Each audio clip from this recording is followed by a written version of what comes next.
ഈ ബ്രിട്ടാസ് എപ്പോഴും എയറിലാണ്. ഇടയ്ക്ക് കുംഭമേളയുമായി ബന്ധപ്പെട്ട എയറിലായിരുന്നു. അങ്ങനെ താഴെ ഇറങ്ങി വന്നപ്പോഴാണ് വിനായകൻ വീണ്ടും ആകാശത്തേക്ക് പറഞ്ഞു വിട്ടിരിക്കുകയാണ്. അത് ഈ അമേരിക്കയുമായി ബന്ധപ്പെട്ട് നമ്മുടെ കുറച്ച് പ്രശ്നങ്ങൾ നടക്കുന്നുണ്ടല്ലോ, കുടിയേറ്റക്കാരെ ഇന്ത്യയിൽ എത്തിച്ചതുമായി ബന്ധപ്പെട്ട്. അതിന്റെ വിവരങ്ങൾ എന്താണ്? ശ്രീജിത്ത് പറഞ്ഞത് ശരിയാണ്. ബ്രിട്ടാസിന് എയറിന്ന് പണ്ട് റഹീമായിരുന്നു. മിണ്ടി അദ്ദേഹം എയറിലാണ്. പിന്നെ താഴോട്ട് വരുന്ന കാര്യം വളരെ ബുദ്ധിമുട്ടാണ്. താഴോട്ട് വന്നത് കാല് കുത്തുന്നത് അദ്ദേഹം വീണ്ടും അതിനേക്കാളിലും കൂടുതൽ ഉയരത്തിലേക്ക് പറക്കും എന്നുള്ളതാണ്. ഇപ്പൊ അദ്ദേഹത്തിന് കുറച്ച് ദിവസം കുറച്ച് ദിവസം ഒന്ന് വീട്ടിൽ സമാധാനത്തിൽ ഇനി ഞങ്ങൾ പറയും വേറെ കയറിയാൽ മതി എന്നുള്ളതാണ്. അദ്ദേഹത്തെ ഒതുക്കി ആ ചുമതല ബ്രിട്ടാസ് ഏറ്റെടുത്തിരിക്കുകയാണ്. മിണ്ടിയ ബ്രിട്ടാസ് എയറിലോട്. എന്നാൽ ബ്രിട്ടാസ് പറയുന്നതൊക്കെ അത്തരം നമ്മൾ ഈ ഇടതുപക്ഷക്കാരെ വിമർശിക്കുന്ന എന്തിനാണ്? ഇപ്പോൾ ഇന്നലെ ഗോവിന്ദൻ സഖാവ് ഒരു വിഷയത്തെക്കുറിച്ച് വളരെ വിവാദമായ പരാമർശം നടത്തി. അതവിടെ നിൽക്കട്ടെ. അത് അതിന് താഴെ അദ്ദേഹത്തിനെതിരെ വന്ന കമന്റുകൾ വായിച്ച സത്യത്തിൽ അദ്ദേഹം ബുദ്ധിജീവികളെന്ന് ചിന്തിക്കുമ്പോൾ വരുന്നത് സച്ചിദാനന്ദം വരെ ട്രോളുകളിൽ പെട്ടിട്ടുണ്ടോ എന്ന് ചോദിച്ചാൽ അദ്ദേഹം രസകരമായ ട്രോളുകളിൽ പെട്ടിട്ടുണ്ട് എന്ന് നമുക്ക് മനസ്സിലാക്കാൻ സാധിക്കും. പക്ഷേ ഇപ്പോഴുള്ള കാലത്ത് ഇപ്പോൾ ചിന്തോ അതോടൊപ്പം തന്നെ ഈ റഹീം ആർഷോ, അതെ, ചിന്ത ജെറോമൊക്കെ 24 മണിക്കൂർ സെൽഫിയുടെ രാഷ്ട്രീയം, പൊതിച്ചോറിന്റെ രാഷ്ട്രീയം, മറ്റേ കൊല്ലം ജിമിക്കിയും കമ്മലും അച്ഛനും അമ്മയും ഏതെങ്കിലും അടുത്ത് ഈ ഇടയ്ക്ക് മറ്റേ ഇസ്താംബുളിൽ പോയപ്പോഴത്തേക്ക് 14 മണിക്കൂർ അവർക്ക് മനസ്സിലായി നീ ഇവിടെ ഇരുന്നാൽ അത് വെളിയിൽ ഇറങ്ങിയ പ്രശ്നമാണെന്ന്. അതുകൊണ്ട് 14 മണിക്കൂർ പിടിച്ച് എയർപോർട്ടിന്റെ അകത്തിട്ട്, കാരണം പുറത്തിറങ്ങിയ നാട്ടുകാർക്ക് പ്രശ്നമാണ്, ഞങ്ങൾക്ക് ഇനി ഏറെ കയറ്റാൻ വയ്യാന്ന് പറഞ്ഞിട്ട്. വിനായകൻ എന്ന് പറയുന്നത് നമുക്ക് എല്ലാവർക്കും അറിയാം. വിനായകൻ എപ്പം കാണിക്കണമെന്ന് ആർക്കും ഒന്ന് തുണി അഴിച്ചിട്ടാടും, അല്ലെങ്കിൽ ലഹരി ഉപയോഗിച്ചുകൊണ്ട് പിന്നെ എയർപോർട്ടിൽ കിടന്ന് അഴിഞ്ഞാട്ടം നടത്തും. അർദ്ധരാത്രി ക്ഷേത്രത്തിൽ പോയിട്ട് ദൈവത്തെ കാണണം. ഇദ്ദേഹം എന്ത് കാണിക്കുമെന്ന് നമുക്ക് ഒരു തരത്തിലും പറയാൻ കഴിയാത്ത ഒരു മനുഷ്യനാണ്. പ്രെഡിക്റ്റ് ചെയ്യാൻ പറ്റാത്ത മനുഷ്യനാണ് വിനായകൻ എന്ന് എനിക്ക് പലപ്പോഴും തോന്നിയിട്ടുണ്ട്. കാരണം എന്ത് തോന്നുന്നു അതങ്ങ് പ്രവർത്തിക്കും. ഇപ്പൊ കഴിഞ്ഞ കുറച്ച് ദിവസങ്ങൾക്ക് മുൻപാണ് സ്വന്തം ബാൽക്കണിയിൽ നിന്ന് തുണി അഴിച്ചിട്ട് അദ്ദേഹം ആഭാസം നടത്തി. പക്ഷെ സഹാവായതുകൊണ്ട് അദ്ദേഹത്തിനെതിരെ പോലീസ് കേസോ പ്രശ്നങ്ങളോ ഒന്നും നടക്കില്ല. ബോച്ചെ ഒന്ന് കുന്തിയെന്ന് പറഞ്ഞപ്പോൾ ബോച്ചയെ പിടിച്ച് 6 ദിവസം ജയിലിലിട്ടു.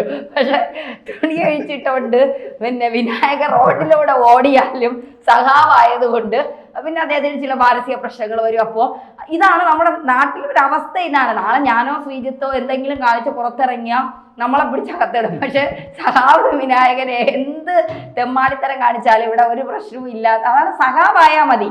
നിങ്ങൾ സഹാവായിക്കോ, എന്ത് തെമ്മാടിത്തരം കാണിക്കുക. ഇതാണ് ഇപ്പൊ അവരുടെ മുഖമുദ്ര എന്ന് പറയുന്നത്. അതിനിടയ്ക്കാണ് ജോൺ ബ്രിട്ടാസ് വീണ്ടും ഇന്ത്യ അമേരിക്ക തമ്മിൽ ഭയങ്കര ബന്ധമല്ലേ, മോദിയും ട്രംപും തമ്മിൽ കെട്ടിപ്പിടുത്ത ഉമ്മമ്മയ്പ്പ്, ഇതൊക്കെ നടക്കുമ്പോഴും ഇവിടെ 104 ഇന്ത്യക്കാരെ വലിയ ബുദ്ധിമുട്ടിൽ പിന്നെ നരകയാതന അനുഭവിച്ച് ഇന്ത്യയിലേക്ക് തിരിച്ചു വിട്ടു. ഇത് ഞങ്ങൾക്ക് അംഗീകരിക്കാൻ കഴിയില്ല. കേരളത്തിൽ മാത്രമുള്ള പാർട്ടിയാണെങ്കിലും ബ്രിട്ടാസിന്റെ വഴിയാണ് ലോകം മൊത്തവും ഭരിക്കുന്നത് കമ്മ്യൂണിസ്റ്റ് ആണെന്ന്. ഞങ്ങൾ ലോകം മൊത്തവും പ്രക്ഷോഭം ഉണ്ടാക്കാൻ പോകുകയാണ്, ഇന്ത്യ സ്തംഭിപ്പിക്കും. ആർഷോ പറഞ്ഞതുപോലെ ആർഷോ ഒന്ന് കൈ പൊക്കിയാൽ തിരുവനന്തപുരം ചലിക്കില്ല എന്ന്. ആർഷോയുടെ കൈ ചലിക്കില്ല, തിരുവനന്തപുരം ചലിക്കും. അല്ല, അതോടൊപ്പം തന്നെ ഇത് കണ്ണൂരും അല്ലേ, അതാണ് തിരുവനന്തപുരം ആണെന്നുള്ളതാണ് ആർഷോ മറന്നുപോയത്. കണ്ണൂരാണെങ്കിൽ ഓക്കെ, ആർഷോ പറഞ്ഞത് നമുക്ക് അംഗീകരിക്കാം. കാരണം അവിടെ സഹാക്കന്മാരൊന്ന് കൂടിക്കഴിഞ്ഞാൽ ചിലപ്പോൾ അവിടെ ചലിക്കാതിരിക്കാം. കാരണം പാർട്ടി ഗ്രാമങ്ങളാണ്, സഹാക്കന്മാരുടെ കോട്ടയാണ് കണ്ണൂര്.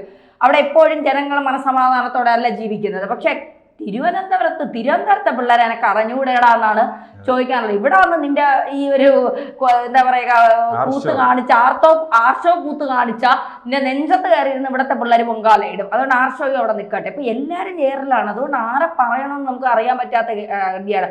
അപ്പോഴാണ് വിനായകൻ ജോൺ ബ്രിട്ടാസ് ഇങ്ങനെ പൊങ്ങി പറഞ്ഞപ്പം വിനായകൻ ഒരൊറ്റ അടി, ആ അടിയോടുകൂടി ബ്രിട്ടാസ് ആ ഇരിപ്പിരുന്നെന്നാണ് കേൾക്കുന്നത്.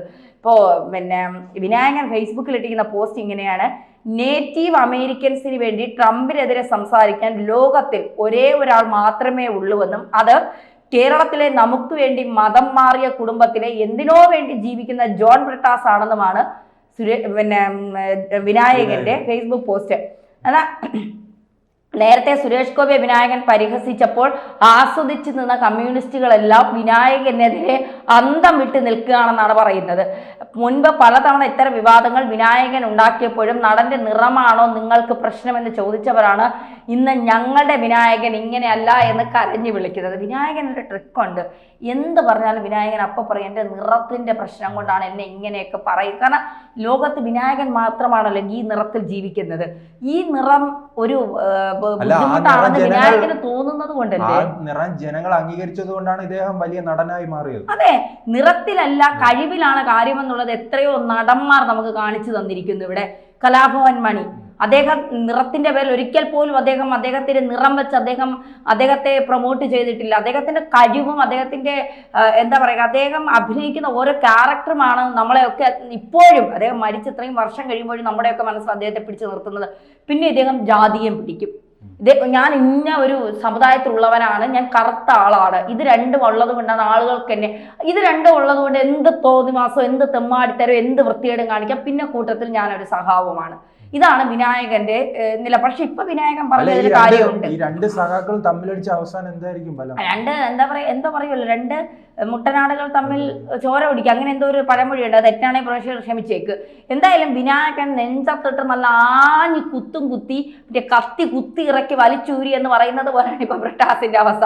ഇപ്പോൾ സഹാക്കന്മാർ പറയുന്നത് ഇത് ഞങ്ങളുടെ വിനായകനല്ല, വിനായകൻ എന്തോ അടിച്ചുകൊണ്ടിരുന്ന സമയത്ത് ആള് മാറിപ്പോയതാണ്, സുരേഷ് ഗോപിയാണ് പറഞ്ഞതെന്ന് വിചാരിച്ചാണ് അദ്ദേഹം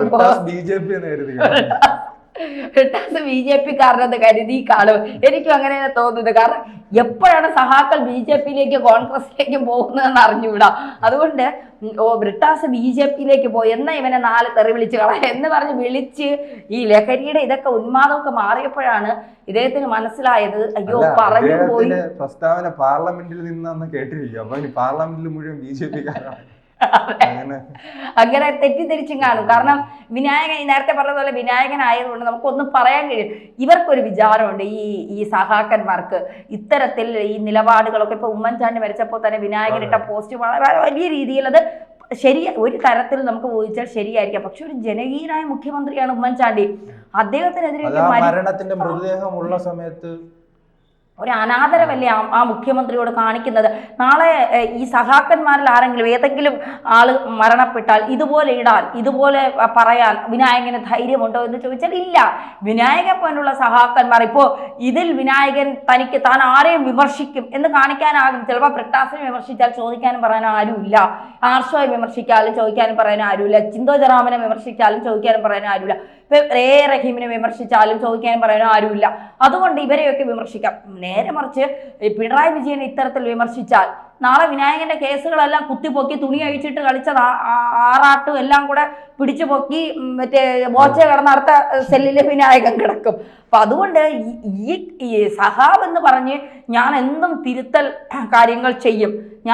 അതായിരുന്നല്ലോ അൻവർ. ഒരു കാലത്ത് അൻവർ പിണറായിക്ക് വേണ്ടി പോരാട്ടമായിരുന്നു, സാമൂഹ്യ മാധ്യമങ്ങൾ ഉൾപ്പെടെ. അവസാനം പോയ വഴി പോലും മനസ്സിലാവുന്നില്ല, പോയ വഴി പുല്ല് ഉരുക്കില്ല എന്നുള്ളതാണ്. കാരണം അൻവർ ഒരു ദിവസം വാർത്താ സമ്മേളനം നടത്തി പിണറായിയെ വലിച്ചു കീറി ഒട്ടിച്ച് പിണറായി പറഞ്ഞ് ഇറങ്ങി പോടാന്ന്. ഇപ്പൊ അൻവറിന് ഒരിടവും ഇല്ലാത്ത അവസ്ഥയിലാണ് അൻവർ നിൽക്കുന്നത്. അതുപോലെയാണ് വിനായകനോട് സത്യം വിളിച്ചു പറഞ്ഞു. ഇനി എന്താണ് വിനായകന്റെ, ബ്രിട്ടാസിന്റെ അല്ല, ബ്രിട്ടാസ് ഏറെ തന്നെയാണ്, താഴെ ഇറങ്ങിയാലല്ലേ വല്ലതും ചെയ്യാൻ പറ്റുള്ളൂ. അപ്പൊ അദ്ദേഹം അവിടെ തന്നെ നിൽക്കട്ടെ. പക്ഷെ ഈ സത്യം വിളിച്ചു പറഞ്ഞ വിനായകന്റെ അവസ്ഥ എന്തായിരിക്കും എന്ന് കാത്തിരുന്ന് തന്നെ കാണും.